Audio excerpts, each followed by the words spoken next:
You can't help but think with their season that the old cliche, the game of inches, comes into play for the 2019 Seahawks, because Week 17, that game against the 49ers, Jacob Hollister tackled inches from the goal line, maybe a half a yard. That really changed everything, didn't it? It certainly did, because Hollister scores and Seattle wins, they end up getting the open week and getting that little extra rest in the playoffs, and San Francisco goes to Philadelphia to play. And in my mind, San Francisco beats Philadelphia but doesn't advance to the Super Bowl. They needed the break as well as Seattle. Seattle went to Philadelphia, had a tough one there, and then got beat at Green Bay in the very next round. So you're exactly right. To me, in my mind, that little bit of space changed everything for them. And by the way, Jacob Hollister did everything correct on that play. The ball was in the correct arm, because everybody said, well, if he had the other arm, he would have scored. But that's not how you hold it in that situation. It was just a terrific tackle by Dre Greenlaw that changed the fortunes for both of those teams. Just a yard on the first down carry, so it's 2nd and 9. To throw on 2nd down, Daniels. And he fires one that's intercepted. Chauncey Gardner-Johnson with a pick. Well, partner, let's put a bow on the Super Bowl for Kansas City. What a comeback win. Yet another come-from-behind victory for Patrick Mahomes and company. An absolute heartbreak for San Francisco. Didn't Madden predict Kansas City would win the game? Yes, 35-31, I believe it. Touchdown! A big play there. 67 yards. And the Browns have taken the lead. As a former DB, you might not like to see that, but from a wide receiver's perspective, and he takes off with it. It's a fake.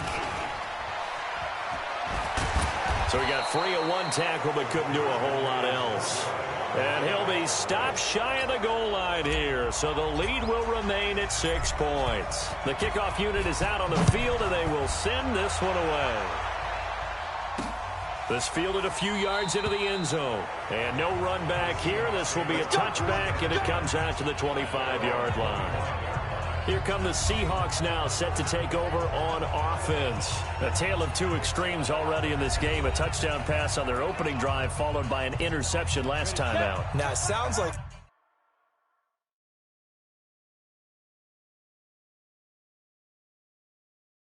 things balance out, right? What's that mythological thing that we do?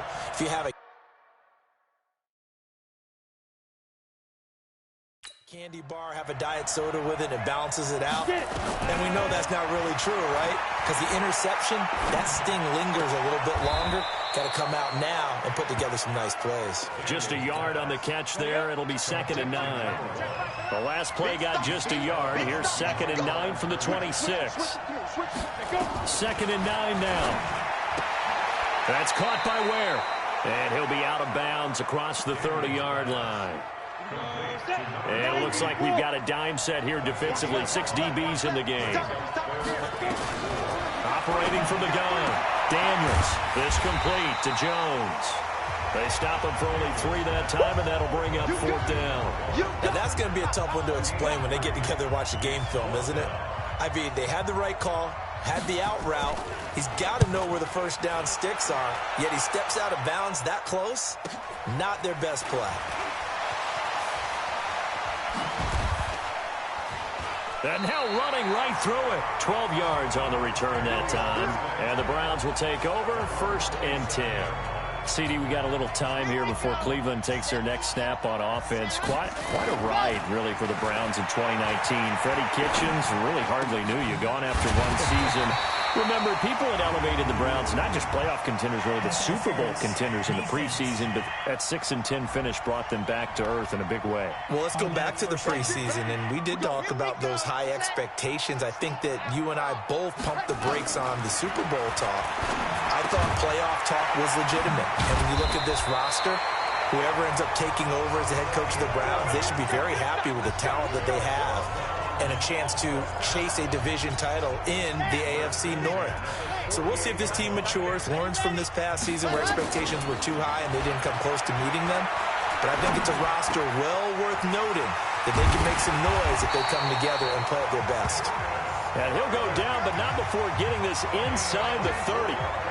That one goes for 24 yards. Back to throw. Franks. And he's going to find his man out of the backfield. That's complete. And he'll go out of bounds inside the 15-yard line. Back-to-back nice gains. That one for 14 yards and another first.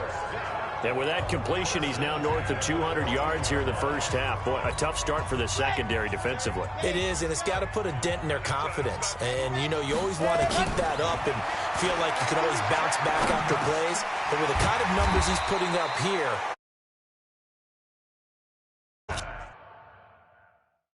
at each other and trying to figure out what defense will work and how can they play better without getting beat deep for big passes. 2nd and 6.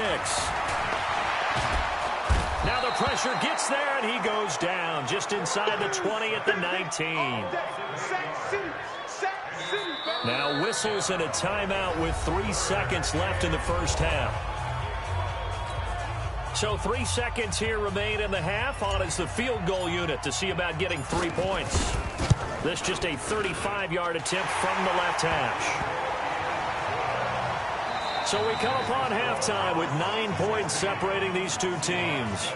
As we'll send you back over to Orlando with our EA Sports Halftime Report, here's Jonathan Coachman. Okay, Brandon, thanks very much, and welcome everyone to this abridged version of the EA Sports Halftime Report. This one has been a hard-hitting affair to this point, and you gotta expect we'll see more of the same in the second half. And to bring the action your way, let's get it right back out to Brandon Gaudin.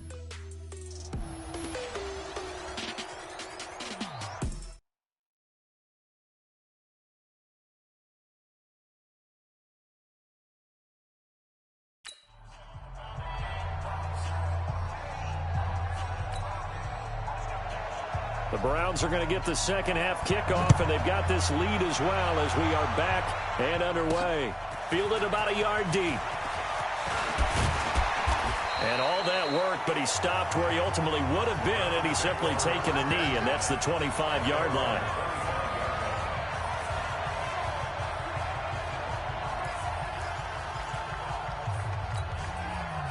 The Browns drive about to get started. They have the lead. Now they'll be looking to extend that lead. And this is where I enjoy talking about one of my favorite subjects, tendency breakers, or counters as I also like to call them. You've done things in a certain way in the first half, and they've had an ability to see what you've done. They're going to make their adjustments. So guess what?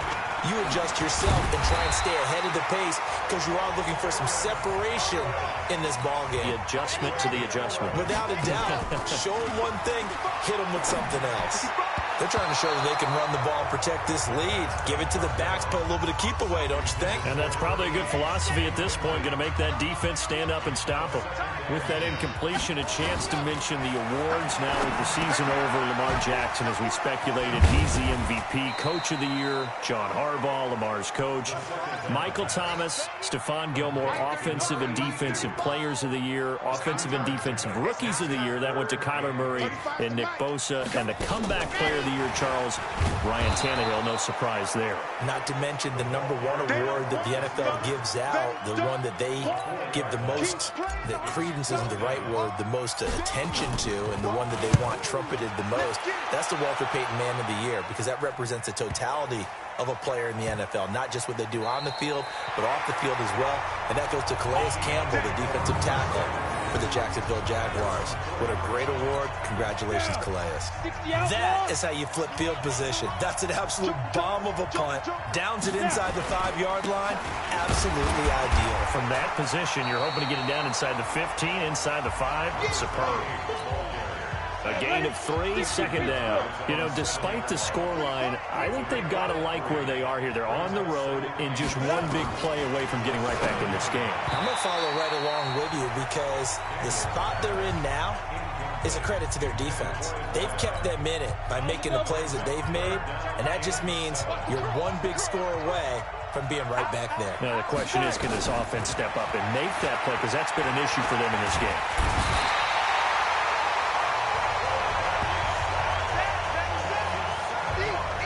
As I was watching the play unfold, my eyes immediately went to the referee because I wanted to see, was he going to put those two hands over his head and that universal signal for a safety?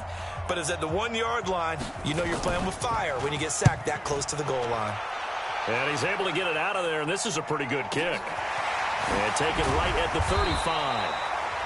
Call that one an even 60 yards, 6-0. And that will come the offense as they take over. Now we get a peek at the captain of this offense heading back out there. He's played well. Good first half. He's continued that here in the third quarter. But my question, when you're a head coach, what do you look at stat line-wise for your play? Do you go right to turnovers? You really do. As much as coaches don't want to talk about that, that's where it starts. When I played in college, our first rule for every game, the team making the fewest mistakes will win. And that's kind of how they judge you. Do you take care of the ball, not turn it over, keep it in the proper hands, and give your team a chance to win? Well, that's what he's done here in this one so far. Big play coming up. Here's 3rd and 10. I would expect to see some pressure here. The pressure drops off as they'll look to throw. Flushed out right. Oh, incomplete. Nearly the pick they needed. They would have loved one there, but at least it does get them to 4th down. It was no secret who they were trying to get the football to. Well, no, they went to him on 1st down, 2nd down, 3rd down, all 3 incomplete. Yeah, and when you're unable to connect and you force it in that direction, all you're doing is giving confidence to the defense. They feel like they're really hurting you in a big way. You rarely call your punter a weapon, but he certainly was there. How about that? Pinning him down at the 1-yard line and helping out the defense in a big way. I'm telling you what, if I'm a defensive coordinator, I might be thinking safety right now. The Seahawks offense now, they get ready to head back onto the field. They're going to have to go at least 50, 60 yards here if they want to ensure that they don't have to punt the ball like they did last time. Yeah, so what you're saying is we're not playing to just get out of the shadow of your own goal line, right? You're playing to make sure the punter doesn't see the field again. So it's not picking up a couple of first downs. You want to pick up 5 or 6 first downs and make sure you move the ball into their territory. On 2nd down now. Ware. Officially, it will go as a 1-yard loss, and that's going to lead to a 3rd down. Sometimes with the running game, you've just got to stick with it. Look, it's the 3rd quarter, no time to panic. But that also doesn't mean you just do it the same way you've been doing it the entire ball game. Maybe change up some blocking assignments or run a few different plays, but stay with the overall essence of the running game. And he's not going to get anywhere close to the marker as they'll stop him well short of the yellow line. But they got off the field on 3rd down. An excellent job, an excellent defensive series. We always talk about adjustments and usually only at halftime. But the best teams adjust series to series. And on that series, they adjusted so well that they got the job done in fine style. Fielded at the 33. They can't tackle him. And he gets this up across the 35 before he's out of bounds. A big kick there. We'll call it 56 yards on the punt. And possession will switch hands, 1st and 10. Here comes the field general leading his offense back out there for the next possession. He has been consistent, hasn't he? He played well in the 1st quarter, good 2nd quarter, and now continuing that here in the 3rd. And that's the word that they're always seeking from the guy taking the snaps, is consistency. Taking care of the ball, making sure it gets to the right people, no errors, right? Not turning it over, and just doing all the right things. That's leadership, and it inspires confidence in a team. Yeah, been a good leadership and a good distributor. Here's a quick hitch route, and the throw complete. 3 quarters have come and gone. We'll return with more after this. You're watching the NFL on EA Sports. This is Scarlett on the carry. And he'll get it down on the play to the 37. 9 yards to pick up there, and it's a 1st down. I'm guessing you'd say this is kind of the key here. Grind out some yardage, work on that clock, see if you can continue to tick it down. Definitely, you want to bleed things out at this point, right? Continue to possess the football, gain some yardage, and put the onus on the defense. Do they have to use timeouts? What are they going to do to stop you? You're taking charge. That's a gain of 14. So signs of life in what's been a dormant offense in this 2nd half. Here's 1st and 10. Now, meanwhile, a pass that should have been intercepted, but it winds up falling incomplete. Once again, they'll go from the 23-yard line on 2nd and 10. 2nd and 10. Throw left side complete. It's Stevens. And he was able to shed the tackle, but the reserves come in for the stop. One thing you're hoping for when you run drag routes, you're able to hit a receiver in stride, and he can pick up a lot of yardage after the catch. But in this situation, the defense was effective, able to stop him before he could get a good head of steam going.